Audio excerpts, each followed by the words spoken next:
So Exxon recently reported their earnings. They reported $9 billion for the quarter. They also increased their dividend, and most recent acquisition entails and included Pioneer Natural Resources. Now, this is Exxon on the monthly chart, and the selling wicks, rejection wicks, are roughly $13 above current price. So this becomes headwinds for the price. Since then, the stock has pulled back close to the resistance support band at $102. Going to the weekly chart, all in all, price has been range bound since last October, more or less in a $20 range. So the buy-sell imbalances are going to be at the extremes, where the sellers are in control near the 120 level, and the buyers are in control at the $100 level. Now, before we continue with the analysis, let's look at this video. It's coming from CNBC, in which the chairman and CEO was on Squawk Box, and he discussed the earnings results, global oil demand, headwinds facing the company, and the energy outlook, and more. ExxonMobile reporting its third quarter results last hour, with adjusted profit coming in 10 cents below what the street was expecting. $2.27 a share was that number. Joining us right now to break it all down is Chairman and CEO Darren Woods. And Darren, welcome. Good to have you here today. Good to be with you, Becky. Good morning. Let's talk about what's been happening with the broader environment. Your numbers were down from what the street was expecting, down year over year, but up quarter over quarter. Part of that, you say, is because of higher crude prices in the third quarter and industry refining margin environment. So what's happening? What are you seeing right now? Well, it's one, it goes back to what we've been talking about over the last year, the pandemic and the impact that it's had on the supply.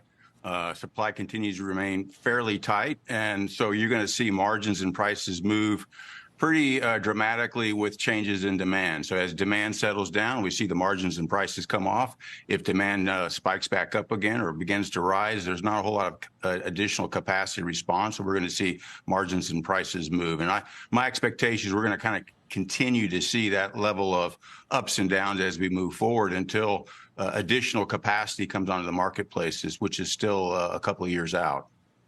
The demand picture, we got U.S. GDP yesterday, much stronger than a lot of people had anticipated, 4.9%. That's just the U.S., though. What are you seeing in terms of demand around the globe? Well, I think Europe has got its challenges, particularly with their energy supply and the impact that that's had on their competitiveness. So we've seen the economic growth in Europe basically come to a halt. And then China, I think, has slowly been coming out of its challenges that were, coming out of the pandemic and the lockdowns. We see that's still, I would say, tepid growth there, but some signs of improvement. And then, of course, the U.S. is looking fairly solid. In terms of headwinds that you guys faced during the quarter, you listed a couple of things. One was weaker chemical margins. The other, though, was an unfavorable derivative mark-to-market impacts and trading timing effects. What are those? What derivatives do you have?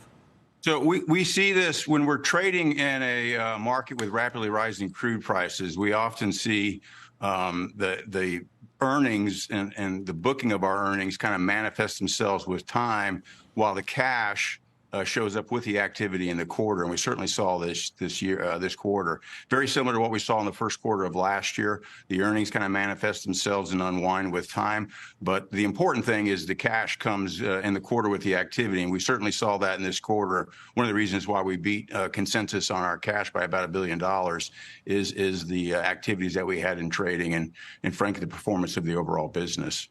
Yeah, operating cash flow was $16 billion. That was up by about $3.4 billion and about $1 billion more than the street was expecting. What else is happening in those numbers?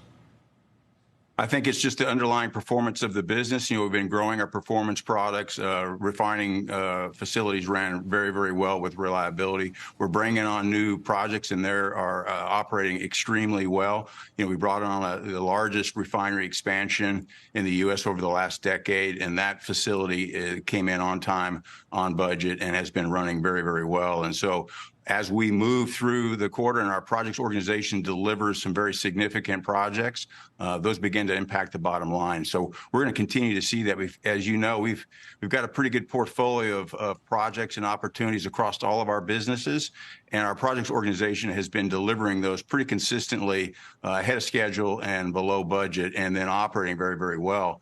And I just add that projects organization, which we put together in 2019, is actually a extremely critical enabler to what we're trying to do in our low carbon solutions business.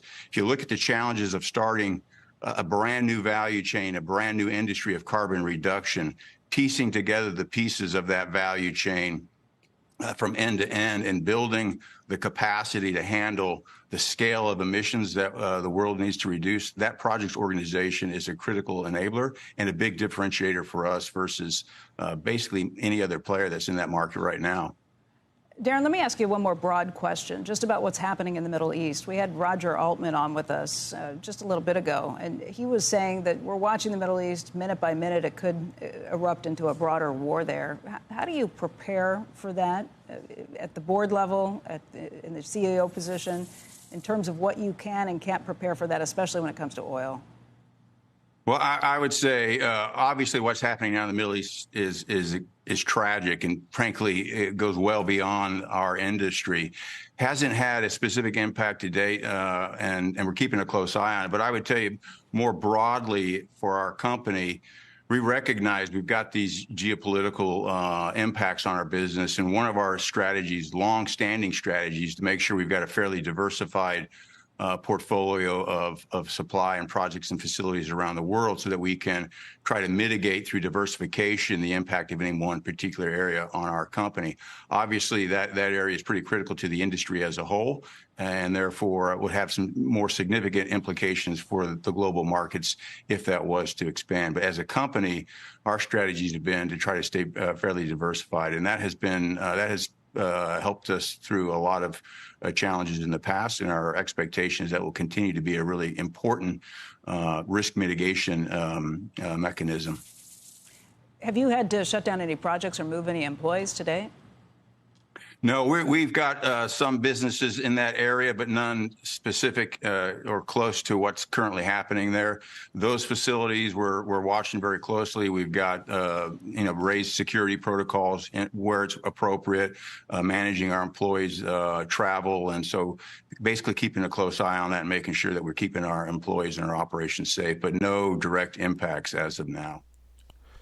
So just to finish up with the analysis, you can see that we do have a weekly bias level at $99 that has worked out twice thus far. And again, in relation to the most previous highs, this was a great zone.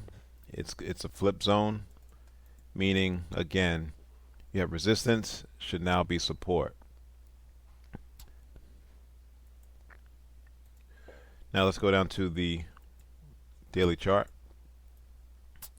And you can see the 200-day moving average starting to plateau. You have your moving averages, the momentum moving average is starting to point down. You have a crossover where the short-term moving average crosses below the longer-term moving average. This is the 13, that's the 26. And the question is, can this weekly zone hold again? Really depends on what oil is going to do. Really depends on what the economy is going to do. So if we are truly heading into a recession next year, then I would say that this weekly bias level is in jeopardy of eventually getting breached and closed below. But I don't anticipate that happening until early next year if that's the case. Thanks for watching. Subscribe. Please like the video.